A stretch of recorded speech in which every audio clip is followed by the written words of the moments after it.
Boa noite a todos. Estamos entrando mais uma vez ao vivo para a nossa live de hoje.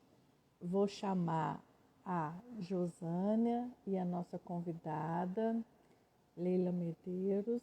Só mais um minutinho. Já vamos começar a nossa live para debatermos, conversarmos sobre os desafios do voluntariado, somente nessa pandemia, né? Está sendo bem difícil os desafios. Tô olhando na tela e esqueci de aceitar. Tem que chamar a Paula também. Já vai entrar a Paula também.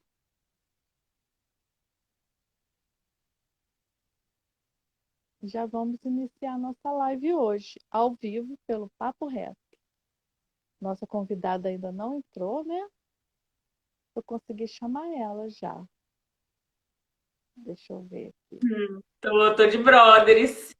Olha que chique! Perfeito, né? Para essa live. Será que a Leila, eu chamei ela, será que ela vai conseguir entrar? Ela já tá aqui, ó. Ela tá falando oi. Olha, tá falando que eu só posso chamar três. Mas foi o que eu chamei, três convidados. O que será que houve?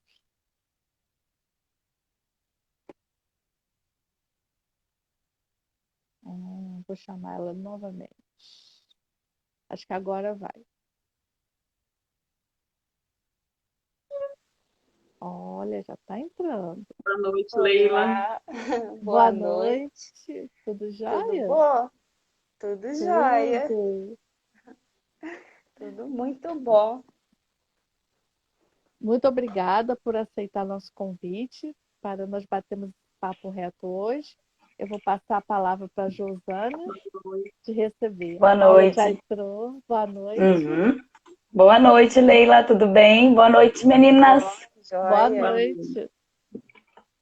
Bom, boa noite a todos que vão estar aqui nos assistindo, nos prestigiando ou vão assistir no momento posterior. Boa noite, Cláudia. Boa noite, Paula. Boa noite, Leila. O Papo Reto agradece imensamente você ter aceitado o nosso convite para participar dessa live. A Leila, gente, ela é graduada em Serviço Social e ela é presidente da UNALCS, União Nacional de Agentes e Líderes Comunitários e Sociais. Leila, antes da gente assim entrar no nosso assunto da nossa live, você apresenta um pouquinho o trabalho da UNALCS, a UNALCS, para aquelas pessoas que vão estar aqui nos assistindo? Apresenta, é claro. Bom, a UNALCS é um projeto do Jonathan Gilgamesh, o fundador dela. É um trabalho que leva capacitação a líderes comunitários, né? E além das capacitações, nós também trabalhamos atendendo instituições, andamos de mão dadas com instituições, trabalhando no seu social e diversas ações também, né? Então, ela não fica só em levar palestra, em levar capacitação, mas a gente também abraça também a instituição, a demanda que cada instituição nos apresenta. É muito importante para a continuidade dos trabalhos, toda essa orientação, né? Ela foi fundada pelo Jonathan, começou como o Papo 10, né? Jonathan Gilgamesh. E me parece que há 5 anos atrás se tornou o NAUCS. Então, é um trabalho que, assim, a gente vê que é um trabalho gratificante, porque logo após eu ter me formado, eu fui convidada para assistir algumas palestras. Aí, até então, eu não me entendia, né, onde eu estava encaixando muito bem ali. Eu não entendia o trabalho da UNALCS. Aí, numa reunião entre a diretoria da UNALCS, que eu fui para me filiar, Aí eu fui entender o trabalho deles, que não é só capacitar líderes, mas vai muito mais além do que isso. Aí eu me apaixonei. Muito bom. E assim, falando da Unalcs, das associações sem fins lucrativos, o que ajuda ela a continuar os trabalhos são os voluntários, que muitas vezes é muito difícil ter voluntários firmes nessas associações, que queiram se filiar a elas, que queiram se comprometer com doando o seu tempo, doando o seu trabalho. E eu acredito que muito disso decorre de alguns estigmas que as pessoas têm, que o voluntariado ele é para pessoas aposentadas, ou ele é um trabalho para as pessoas que têm um tempo muito ocioso.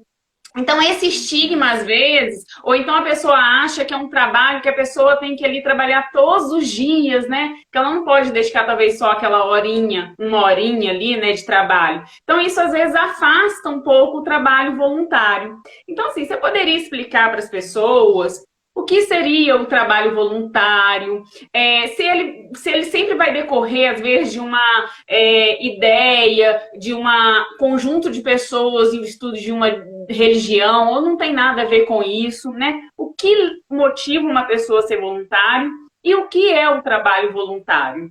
Bom, o trabalho voluntário ele é muito mais do que querer ajudar, né? A pessoa ela tem que, eu diria até que é um dom, uma vocação, porque muitas das vezes a gente é tido assim como, você é doida, tá no meio daquele lugar, tá, né, em certos lugares, envolvido em certos tipos de trabalho. A gente é visto dessa forma. Mas, como eu falei, para você ser voluntário, você tem que querer ajudar, tem que ter empatia pela causa do outro, você tem que amar o que faz. E o tempo, é você que faz o tempo, né? Que seja 2 horas na semana, no dia, que seja 4 horas na semana. É você que vai determinar o tempo. E a gente sabe que a correria do dia a dia, as pessoas ficam dispersas e muitas delas não têm interesse de ser voluntário. E o voluntariado é muito assim, eu diria que normalmente nem todos conseguem te acompanhar. Não conseguem abraçar e ver aquela causa com os mesmos olhos que você vê. Então, a parte da gente como líder, né, é incentivar, né, mostrar essa influência, né, na vida daquela pessoa para que ela venha despertar o interesse. Isso aí eu falo porque aconteceu comigo. Quando eu comecei a acompanhar o Unalcs, eu via em alguns líderes lá a sede de trabalhar, e aquilo ali foi me despertando interesse, desejo. Não que eu fazia, sim, o voluntariado em alguns pontos, assim, eventuais. Eu não isoladamente, tinha, né? Isoladamente, eu não tinha o compromisso de estar, de fazer, de acompanhar. Hoje não. Hoje era tudo que eu só queria fazer é ser E voluntário. até é importante, às vezes as pessoas podem começar através das ações. Também. Né? Se ela acha que, por enquanto, destinar aquele horário fixo para uma instituição, para ela conhecer o trabalho, para ver, até ela se encontrar, porque o trabalho, você também tem que se identificar com aquela atividade. Então, se você gosta de crianças, você vai procurar um voluntariado, mas nessa área. Se você gosta de idoso, você vai tentar procurar um voluntariado, mas voltado para essa área. Então, assim, é também a pessoa se dá essa oportunidade para conhecer o trabalho. Talvez ela pode começar assim de forma esporádica, tentando verificar junto às associações quais as ações que elas têm para aquele mês, e ali participar, ver se vai se solidarizar com aquela ação, com aquele movimento, com a proposta. Até mesmo porque, assim, tem associações sem fins lucrativos que ela visa tão somente o assistencialismo. Algumas pessoas não gostam da palavra assistencialismo por causa do estigma que ele traz. Mas o assistencialismo, por que ele traz esse estigma, às vezes, negativo? É porque ele não combate a causa daquela pessoa que depende da assistência. Ele vai suprir só aquela necessidade ali imediata. A caridade. E tem associações que não, elas, além do assistencialismo, elas querem promover um desenvolvimento social, um desenvolvimento econômico, né? Então tem vários perfis que aquela pessoa que está pensando em entrar no voluntariado pode estar pesquisando. Olha, vamos conhecer quais associações tem em Juiz de Fora, o que cada associação oferece, qual que é o trabalho, e não desistir na primeira que for. Vai em quantas for necessário, até conhecer um trabalho que a pessoa se apaixone e queira se dedicar, né? Eu ia entrar exatamente nisso, né? Até desculpa, Leila, você pode me corrigir se eu estiver errada, né? Eu percebo que é muito essa questão de paixão mesmo e de você se dedicar ao próximo. Porque muitas vezes, né, como a Josânia falou muito bem, você falou muito bem, a pessoa pensa assim, mas eu não tenho tempo para me dedicar ao trabalho voluntário. Por quê? Porque ela vê na imagem do líder, ou até mesmo do que às vezes é coberto pela mídia, uma pessoa que se entregue completamente ao voluntariado, seja realmente de maneira gratuita ou não, porque a gente sabe que tem algumas associações que são tão bem constituídas que elas geram, inclusive, um prolabore para quem trabalha lá, etc. e tal. E aí essa pessoa que vai na mídia e mostra as ações sociais, aí a pessoa fica lá tímida no cantinho dela, fala assim, mas eu não posso dispor do final de semana inteiro, ou do sábado, né, ou da sexta-feira inteira para estar lá. Mas o que a gente pensa, né, com essa proposta, o que a gente pensa com esse, digamos assim, com essa pequena sementinha, né, que o Papo Reto está plantando, é que as pessoas não se intimidem, as pessoas não pensem que o pouco que elas têm para doar não é suficiente. Na educação, a gente tem essa frase, né? Ninguém é tão sábio que não tenha nada a aprender e ninguém é tão ignorante que não tenha nada para ensinar. E aqui no voluntariado, eu acho que a palavra-chave seria isso, né? Ninguém é tão repleto de amor que não possa receber, né, um cuidado de alguém e vice-versa, né? Ninguém é tão ocupado, né, que não possa também doar um pouquinho de amor, um pouquinho de atenção. E eu acho que é muito interessante isso, né? A Unaux com esse trabalho fantástico, né, que atua nas duas frentes. A pessoa lógico, né, que as pessoas precisam de situações básicas do dia a dia, comida, né, itens de higiene, não tem como você trabalhar com assistência social e ficar alheio a isso. Não vou ajudar nisso, porque quem tem fome nem aprende nada, né? A realidade da criança é essa, quem tem fome não aprende a ler. A criança vai para a escola para comer a merenda e às vezes a professora precisa adiantar o horário da refeição para a criança poder começar a aprender alguma coisa. Isso é muito triste, é uma realidade do Brasil e você falou muito bem, né? A Josânia falou muito bem. Você pode atuar nas duas frentes. Se você não quer aquele estigma horrível que criou, não deu peixe, ensine a pescar. Infelizmente, o Brasil não comporta, né, essa frase muito bem, porque as pessoas acham que o assistencialismo é só dar o peixe, e não é verdade, né?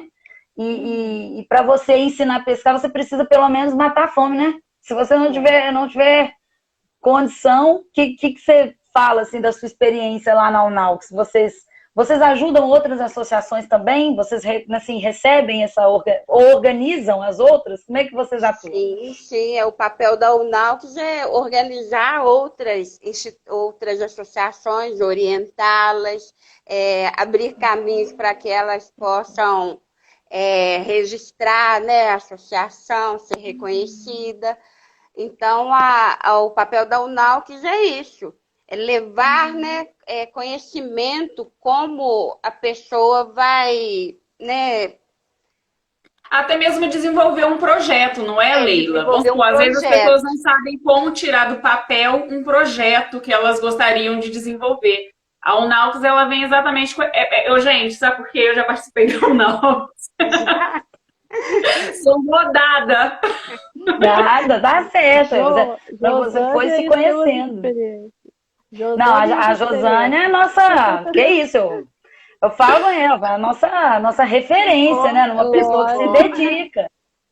Bom, pois é, o voluntariado é paixão mesmo, porque a única coisa que a gente recebe em troca é a satisfação de fazer.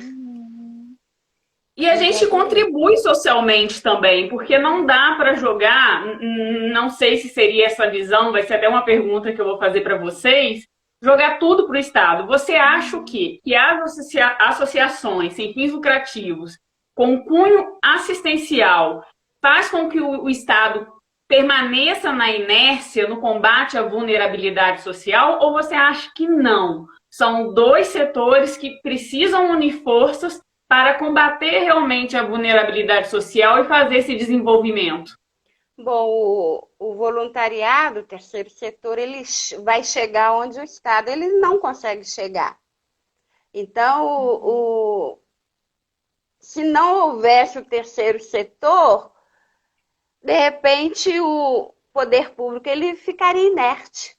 Porque eu vou defender a administração pública. Não, claro, não, mas defender. Defende. Eu tô brincando. Porque a gente vê que a demanda é grande, né? E o poder público nem não consegue. Responder a tudo. Exatamente. Era nesse sentido mesmo. Eu tenho uma frase que eu repito com os meus alunos, ó. Necessidades infinitas, recursos limitados. Necessidades infinitas, recursos limitados. Eu tô brincando, não sou nada da administração pública, tá, Leila? Eu falei brincando com você, né? Não, eu sou professora de direito administrativo e eu defendo a administração pública porque eu entendo, assim, que políticos sérios, pessoas sérias, sentadas na cadeira, não a politicagem que a gente vê por aí, pessoas sérias sentadas na cadeira, elas adoecem, porque realmente as necessidades são infinitas, né? Você senta na cadeira, se o político, você conhece lá a história do Jonatas, que é um político, né? A Josânia também, a Cláudia, a gente sabe, um político que realmente entende o peso daquela caneta, que ele tem, a função social que ele tem e tudo que ele pode autorizar ou não autorizar, agir ou se omitir, como nós estamos vendo aí de maneira escancarada, né, do peso de uma omissão. Então, o político sério, ele tem consciência de que as necessidades são muito grandes e que a máquina pública não consegue chegar. Porque você tem muita burocracia, mesmo que ele tenha boa intenção. Não estou pensando em roubalheira, não estou pensando em propina, não estou pensando dessa forma. Eu estou pensando assim, ele tem burocracia, ele tem uma lei de responsabilidade civil para levar, ele tem uma lei de responsabilidade fiscal no encalço dele. Então, ele não pode fazer tudo que ele acha que ele pode, né? E mesmo que ele tenha muita boa intenção. Então, o terceiro setor, ele é fundamental. Ele é fundamental até para fazer chegar no poder executivo e no poder legislativo as demandas da sociedade. Porque não adianta o político, né, sair da... Exatamente, não adianta o político sair de uma bolha, né, ganhei a eleição numa bolha e sentar lá e achar que a carreira dele é uma carreira meramente burocrática. Não é, ele tem que resolver os problemas da sociedade. E o terceiro setor pode ser uma ponte maravilhosa. Exatamente. Até mesmo porque, assim, as realidades são diferentes, né? O tempo da imposição, ela já acabou. Então, eu não posso, com a minha cabeça e com os meus privilégios, achar que aquilo que eu acho que é devido para o outro sem ouvi-lo. E eu acho isso interessante, por quê? Porque, por exemplo, vou dar um exemplo de um morador de rua.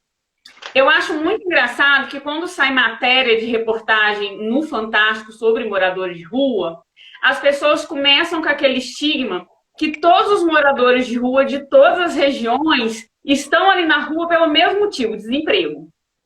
Ah, sim. E é muito regional, de cada localização, de cada localidade, o motivo que as pessoas estão. Primeiro, que dentro da região já tem uma variedade. Por exemplo, aqui em Juiz de Fora, a gente que faz trabalho com moradores de rua, é uma diversidade de pessoas que estão ali. Então, assim, se você pegar e tentar importar uma política pública de um estado ou de um município que deu certo para cá, ela não vai ser funcional. Então, o poder público, ele precisa dessa comunicação com o terceiro setor, até mesmo com as associações que não estão formalizadas, para fazer essa ponte, né? Essa comunicação e conseguir ali melhorar a política a favor daquelas pessoas. Não sei se eu estou equivocada.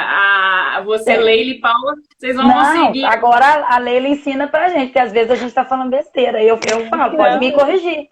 Não, tá correto. Esses políticos sérios, eles são um meio, eles dão acesso e eles andam junto com a gente. Eles apoiam o trabalho do terceiro setor. Então, ele anda junto com a gente, embora que muitas das vezes, igual é Paula, não é? Uhum. Ele está limitado de agir, mas ele anda junto com o terceiro setor, então um dá ferramenta para o outro, um dá condições para o outro. Uma união, né, Leila? É uma união, é uma via de mão dupla. A associação, ela está mais próxima das pessoas ali no bairro, né, naquela região. Então, a associação ela pode levar os problemas que ela vivencia para o poder público, para poder fazer uma filtragem ali das necessidades, né? Que são muitas o tempo todo, né? Hoje Ô, Leila, agora, um voluntário que eu acho assim, fundamental para o voluntariado e que eu acho que as pessoas às vezes não conhecem muito o serviço é o da assistente social. Por quê? Eu vejo muito no voluntariado minhas experiências, tá? São pessoas quererem impor a sua vivência, né, para aquelas pessoas que você está realizando o voluntariado. E eu acho que o assistente social ele consegue fazer muito essa ponte de comunicação entre os voluntariados, por conhecer as necessidades. Eu estou equivocada? Como que é? Eu acho interessante fazer essa valorização do serviço social, porque às vezes a gente conversa com pessoas que não sabem nem o que é um assistente social. Pois é, o que a gente falou anteriormente sobre o assistencialismo, ele é uma caridade. Caridade qualquer um pode fazer. Agora, o serviço social, ele atua na defesa do direito. Na defesa do direito. Então, a importância do assistente social nesta área, ela vai de encontro, né, a conscientizar as pessoas que existem caminhos, né, existem leis, não é de qualquer forma que a gente faz ou que a gente chega em algum lugar, né, existem... para você atender uma pessoa em vulnerabilidade social, ao meu ver, primeiro você tem que ter um cadastro daquelas pessoas para que você possa atendê-las, né, de acordo com a necessidade de cada uma. Não é uma coisa aleatoriamente. A gente... Até porque você vai saber o que trabalhar. Pois é. Não é aleatoriamente que você vai com meia dúzia de cesta básica e sai distribuindo. Não seria dessa forma. Você tem que saber, né, com o que você está trabalhando. E a assistente social... Não, pode falar. Pode ir. A assistente social, acho que ela vai muito bem porque ela não encontra tantas barreiras, não é? Porque o que acontece? A pessoa, ela desarma um pouco quando vê que é uma assistente social. Então, eu acho que realmente a profissão é muito desvalorizada. Se estuda muito, se estuda demais da conta, né? Existe uma formação de políticas públicas muito grande para, né, formar um assistente social. São projetos fantásticos. e são pessoas que estão ali numa, digamos assim, numa frente de batalha que outras profissões não conseguem chegar, por vários motivos, pela barreira social e também, como você citou há um tempo atrás, assim, num lugar onde ninguém quer ir. Num lugar onde ninguém quer ir, porque é muito bonito fazer trabalho voluntário, eu falo assim, até com humildade, porque eu não tenho essa experiência mesmo de estar ali no chão mesmo com as pessoas. É muito bonito fazer trabalho voluntário doando, né, de longe. Ah, eu ajudo. Não é que não tem que fazer não, né, gente? Tem que fazer. Não estou criticando, eu estou dizendo que você se afasta do problema. Você fala, cria aquela invisibilidade. Eu ajudo, mas eu não convivo com aquele problema. Mas eu ajudo ali, à distância. E a assistente social, não. A assistente social, ela está ali, no dia a dia, no cotidiano. Ela está pegando a pessoa, o bêbado na rua, né, a criança, o jovem drogado. Então, ela está ali, no olho do furacão. Então, assim, tem que ajudar de todas as maneiras possíveis dentro da capacidade de cada um, dentro do que o coração de cada um pede, oferece e também, logicamente, dentro do tempo que cada um tem para se doar. Mas tem que reconhecer que tem toda uma máquina e não desvalorizar o trabalho. Não desvalorizar, é um trabalho muito, muito precioso de estar ali, de estar amparando. E é um trabalho, assim, que também não esgota, né? Que você tira aquela pessoa ali naquele dia, aí acontece alguma coisa, a pessoa volta para a rua. Aí, às vezes, aquela assistente social encontra aquela pessoa ali de novo, naquela situação. Então, o que não deu certo? Por que não deu certo? E não desistir. Porque nós, humanos, seres humanos, né? A gente tende assim, não deu certo, eu vou desistir. Vou mudar, vou fazer outra coisa. Ela não, ela tá ali para não desistir da pessoa. Ela tá todo dia para não desistir. Então, é muito bonito, né? Muito bonito. A gente, além de levar o que a gente aprende, né, na academia, a gente é prazeroso a gente fazer. Eu, pelo menos, eu escolhi, sim, foi uma profissão que eu escolhi, parece que eu nasci para isso. Então, eu amo a profissão, eu amo fazer o que eu faço, ainda que, como voluntária, o que eu puder fazer para resolver o problema de alguém é como se eu estivesse fazendo para mim. Muito legal. Não, e assim, as pessoas podem doar, ser voluntários de várias formas. Por exemplo, as associações sem fins lucrativos, sem fins assistenciais, às vezes ela precisa de uma pessoa do marketing. Então, assim, se tiver 5 pessoas que entendem de marketing e se filiar a uma associação, não vai sobrecarregar essa pessoa do marketing, porque vai haver uma distribuição de tarefas. As planilhas. Por exemplo, a assistente social, muitas vezes, ela vai ali fazer as entrevistas, vai fazer as relações, precisa de alguém para organizar aquela planilha, ter toda aquela documentação para saber a demanda, a quantidade de pessoas que está atendendo, o que você precisa captar. Então, assim, tem o economista, tem o administrador, todo mundo, às vezes, pode fazer um voluntariado até de forma virtual, dentro daquilo que ele tem a oferecer. Um contador. Então, assim, se todos unirem, porque, assim, tem pessoas que gostam realmente de estar lá nas ações sociais, tem gente que não tem tempo para estar lá nas ações sociais, tem gente que trabalha a semana inteira e o final de semana é aquele que ela vai lavar roupa, arrumar a casa, seja homem ou mulher, tem ali as suas demandas que elas não conseguem tirar ali para o assistencialismo, mas elas podem voltar à sua capacidade técnica para aquilo. Olha, gente, eu tenho afinidade com isso. O que a minha atividade pode estar oferecendo para a sua instituição? Uma coisa que eu falo com todas os grupos que eu participo olha, gente, para não se estressar com o voluntário, quando ele entrar, você pergunta o que ele quer oferecer. Por quê? Porque, às vezes, um grupo de voluntariado costuma ter lá 10, 20, 30, 40, 50 pessoas. E na hora que você lança uma atividade, nenhum Cristo aparece. Ninguém aparece. E o líder vai ficando revoltado com aquelas atividades do tipo, como que tem essa infinidade de pessoas e ninguém? E aí eu falo o seguinte, eu não me estresso. Por quê? Porque quando eu recebo um voluntário, a primeira coisa que eu pergunto é, o que você quer oferecer? Se ele virar para mim e falar assim, eu quero oferecer o dia que eu tiver livre, aparecer lá numa associação, eu sei o seguinte, eu Não só posso vou fazer. esperar ele se pronunciar. Se o voluntário vira para mim e fala assim, olha, eu só quero doar, eu só vou fazer doação de dinheiro para vocês. Quando eu lanço, eu não me estresso da inércia dele, porque eu sei o que ele propôs. Você acha também que é importante, tanto para a associação quanto para os voluntários, terem essa consciência, Leila, do que a associação, do que ela quer ter de voluntário e o voluntário do que ele quer oferecer?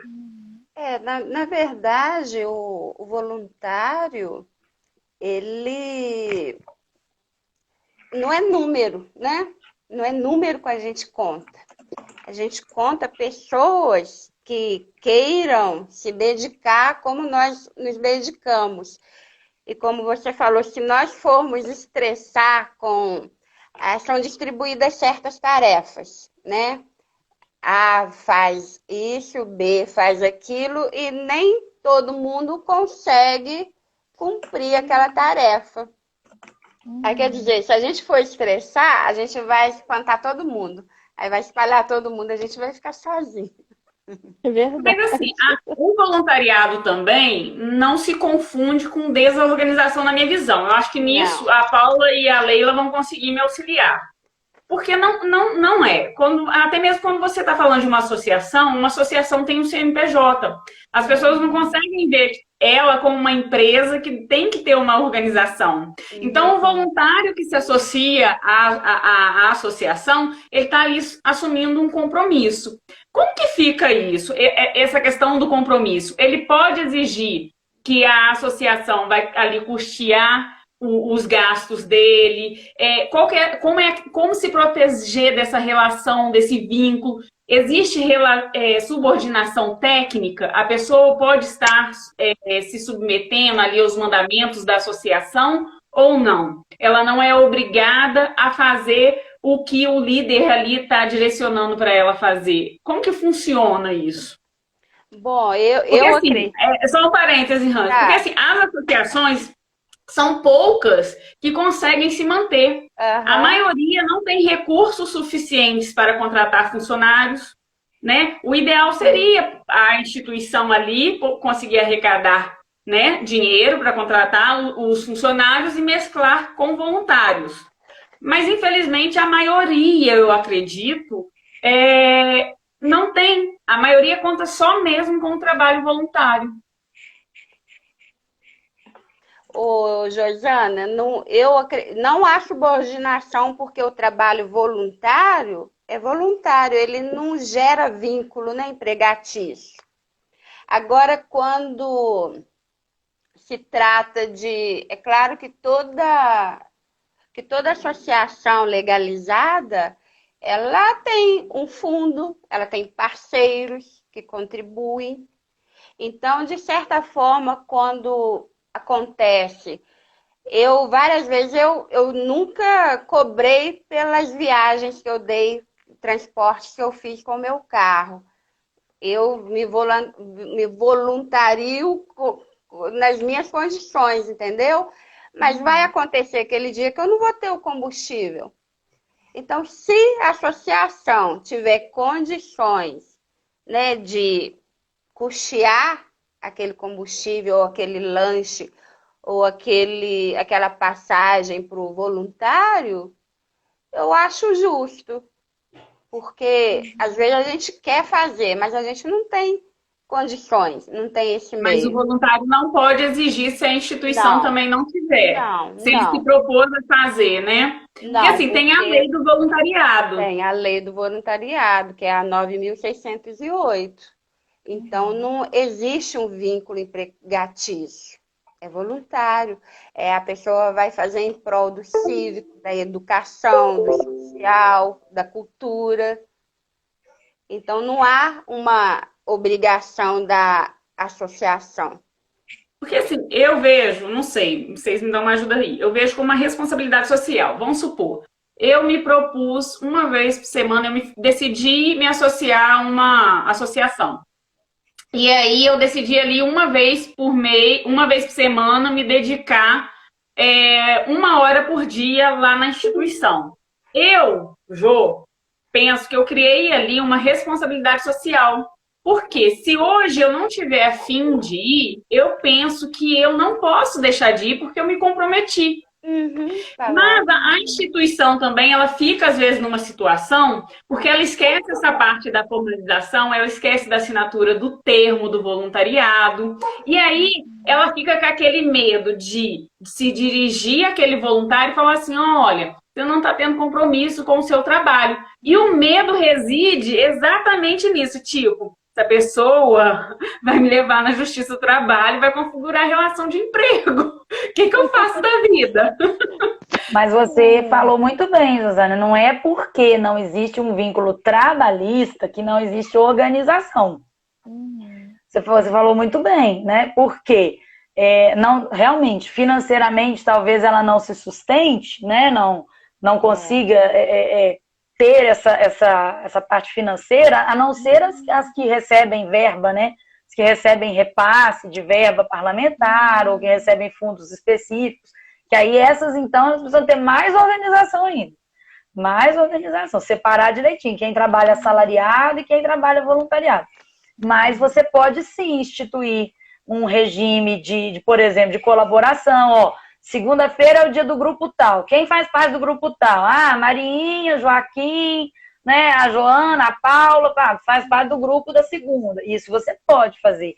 O fato do voluntário não ir, como a Leila falou muito bem, né, ele não dá conta, ele não vai, ele fura e tal. Realmente, a associação ela acaba precisando absorver. Mas... Gente, eu tô rindo aqui porque a Nina do Brothers do Bem tá ali, puxando a orelha. Você só fica rindo, né, Jô? Tô aproveitando a live e dando as alfinetadas. A pessoa precisa entender que é uma organização que exige comprometimento. Não é? Por mais, é o que muito bem a Leila falou, não gera subordinação. Não gera subordinação. Você não vai mandar na pessoa, você não vai falar, esteja aqui às 7 horas da noite.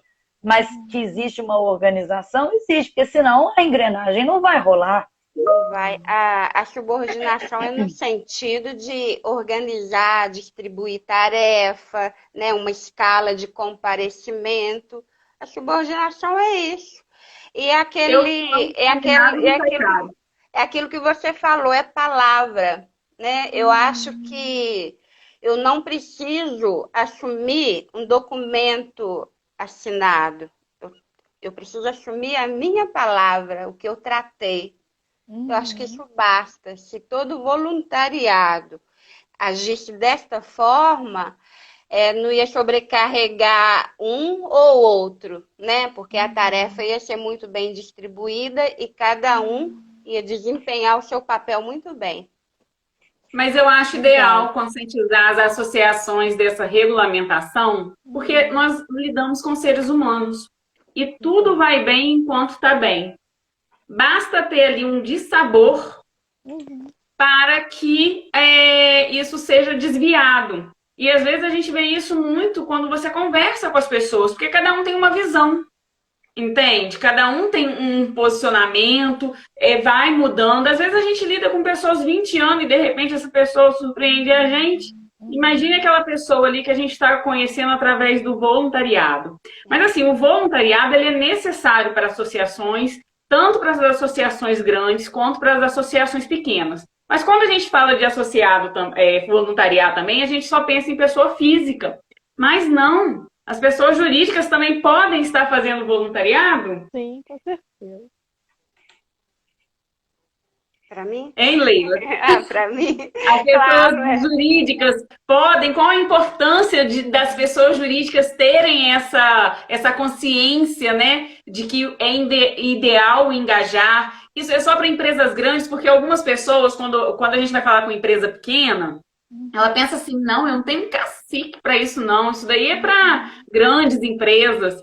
Qual é a sua visão? O que você pode levar aí de palavra para incentivar pessoas jurídicas a estarem procurando associações e ali firmando uma parceria? Olha, a gente conhece empresas que se dedicam, né, se fazem parcerias, né, se interessam pelo social. Elas se interessam pela comunidade ao redor. Não é só a pessoa física. E ela só tende a ganhar, porque a marca dela vai estar atrelada, né, à prestação de algum tipo de assistência. Então, é tão vantajoso para a empresa quanto para a associação, porque é uma parceria. A própria Unalques, ela tem empresas como parceiros. Não, e cada vez mais a sociedade também está ficando consciente de procurar comprar produtos de empresas que são voltadas. Eu te cortei, Leila, pode falar. Não cortou, não. Aí, quer dizer, a empresa, ela tem, além da boa ação, né, que favorece vai favorecer a construção da boa imagem da empresa. Então, tanto uma empresa quanto uma pessoa física, ela pode se envolver no social, ela deve se envolver no social, porque, gente, a vulnerabilidade social, ela não atinge só a mim, não atinge a Josana, não atinge a Paula. Ela atinge a todo mundo, só que infelizmente, não sei qual a parte da sociedade, se é um número maior ou um número menor, fecha os olhos para isso. Enquanto que as organizações do terceiro setor, elas se empenham para apresentar essas demandas ao setor público, que existe a vulnerabilidade social. Existe, né, igual vocês trabalham, né, com pessoas em situações de rua. É um número que cresceu bastante. Eu acho que você pode confirmar isso, né? A pessoa em situação de rua, acho que é um número que cresceu bastante. E o que o setor público especificamente tem feito em favor disso? A gente vê no dia a dia o voluntariado aí indo à rua, o voluntariado correndo atrás, o voluntariado pedindo ajuda, pedindo contribuição. E as empresas que andam com a gente, elas nos dão esse suporte para que a gente, né, atenda essas pessoas. Eu vou voltar no morador de rua, é porque eu vou aproveitar e fazer uma propaganda aqui. Eu faço parte de 3 grupos, né? Que é o Moradores de Rua.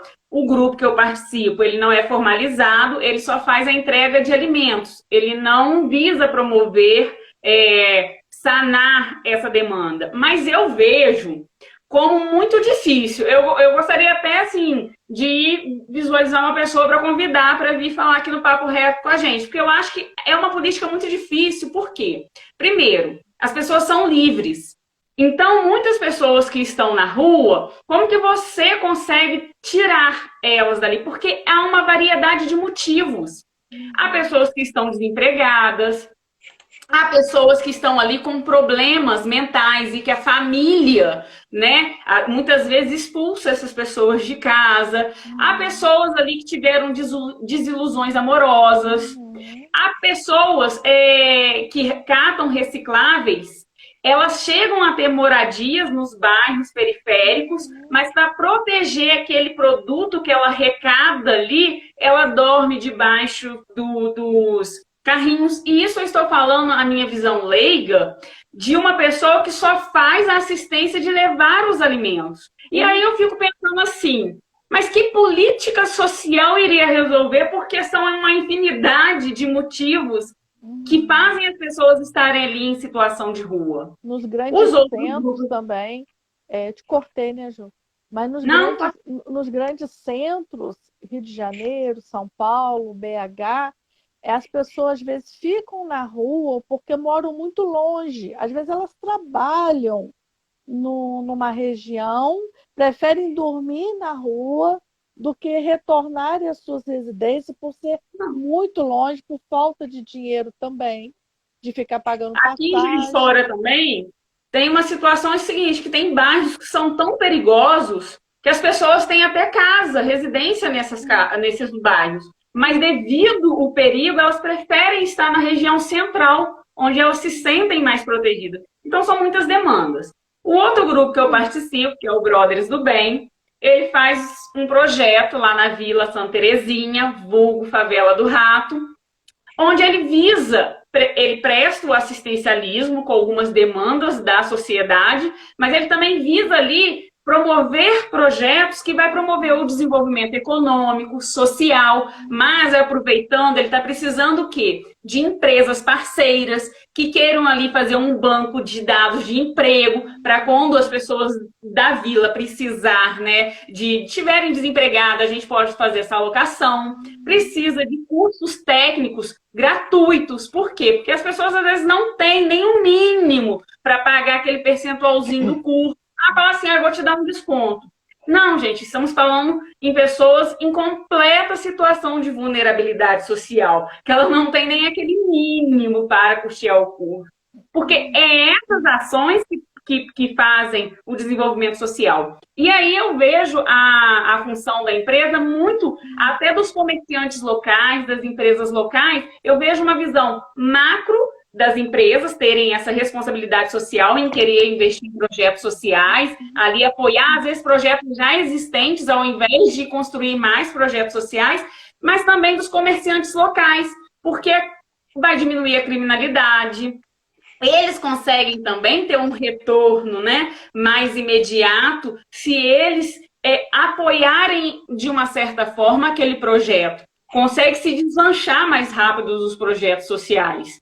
Não é isso, Leila? Paula, me ajudem aí. Eu concordo plenamente. Eu concordo porque isso é uma, como é que eu vou dizer assim, uma falsa visão de que o problema do morador de rua ou da violência está lá na favela, está lá no bairro da periferia, está lá escondido em algum lugar e que quando está querendo participar da live. Chama ele aí. E aí é uma falsa visão, né? Quando a gente trabalha com a política pública, né? A Leila sabe muito bem disso, que com certeza ela já teve casos de sucesso, pessoas que saíram dessa condição de vulnerabilidade e estão trabalhando, estão empregadas, estão, às vezes, até ajudando outras pessoas.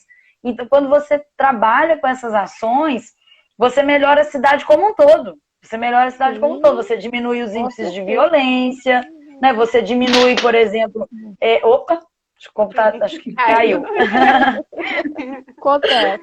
Né? Você diminui essa sensação de que as ruas estão sujas, estão inseguras. Você diminui tudo. Você consegue trabalhar com um projeto de arborização, de outras coisas, porque aquele problema já foi solucionado. Aquelas pessoas já conseguiram sair daquela condição de vulnerabilidade. Eu concordo plenamente. E a responsabilidade social das empresas, num momento onde a gente vive uma era de cancelamentos, onde uma empresa que faz alguma coisa errada, ela tem aí uma repercussão muito grande nas redes sociais e muita gente, não é algumas pessoas, muitas pessoas cancelam aquela empresa, deixam de consumir ali, param de ser mercado consumidor para aquela empresa. Então, a gente também pode construir uma onda boa de empresas fazendo movimentos sociais, ajudando, seja pelo altruísmo, seja de coração, seja pelo interesse, mas ajuda. É importante ajudar. De alguma forma ajuda. Isso. Depois a gente vê, né, se você está fazendo de coração ou não é a gente que vai avaliar. Mas isso aí eu acho que vale a pena. O ideal é quem não sabe, né, como ajudar, procura uma instituição, né, séria, né, correta, íntegra, e se envolve com ela, porque não há impedimento de ninguém querer ajudar. Então, se muitas das vezes você não sabe como ajudar ou como começar, né, abraça uma associação e vamos trabalhar juntos. Isso. Não, e tem um voluntariado, só para incentivar as pessoas aqui, muito simples de fazer, que não demanda tempo, que não onera, que não nada, que é a imagem da instituição. Então, quando você vê um colega fazendo assim a divulgação de uma campanha, de um projeto, você pode ajudar compartilhando aquela ideia nas suas redes sociais para aquilo que ganha uma abrangência maior. Uhum. Isso é uma forma de ajudar. Você não precisa. O voluntariado é uma coisa tão simples que você não precisa querer assim, ir muito longe. Se você começar aos pouquinhos, através de uma divulgação de um trabalho que você tem afinidade, isso já é um ato de amor excepcional, porque a rede, ela amplia, ela vai atingindo mais pessoas, né? Com certeza. É uma curtida, um comentário, um compartilhamento, isso tudo contribui para o crescimento Muito. e a divulgação do nosso trabalho. Cada um pode Então- doar um pouquinho, né? Seja É. conhecimento, seja tempo, seja curtida, seja comentário. Cada um pode Então, doar um pessoa, pouquinho, né? Verdade. viu uma causa, né, solidária, por enquanto ela não tem como se voluntariar para atuar, faz um compartilhamento, faz um comentário que ajuda a aumentar o alcance nas redes sociais. Um comentáriozinho, gente, que legal, já vai ajudar a aumentar o alcance daquela publicação. Uma curtida, um emoji, alguma coisa já ajuda a impulsionar. Então, assim, você pode começar pelo ato simples. E para aquelas pessoas que já querem, que o ato simples já não está sendo mais suficiente, ela pode começar a participar de ações sociais. Depois das ações sociais, se ela se ver mais envolvida com a causa, ela pode oferecer aquilo que ela tem de atividade para o voluntariado. E, gente, é assim, gratificante. Gratificante. Quem começa a trabalhar, depois de um tempo, não consegue largar. As associações sem fins lucrativos, que não possuem uma fonte de renda, que não possuem uma boa capacidade de arrecadar doações, ela vive com o trabalho do voluntário. Então, assim, as pessoas precisam se conscientizar que isso é uma responsabilidade social, é um dever de todo mundo. Paulo, me ajuda aí nesse dever social das pessoas com relação de achar assim, que, por exemplo, eu ouço demais, isso é obrigação do Estado, isso não é minha. Ah, não, isso eu não concordo também, não.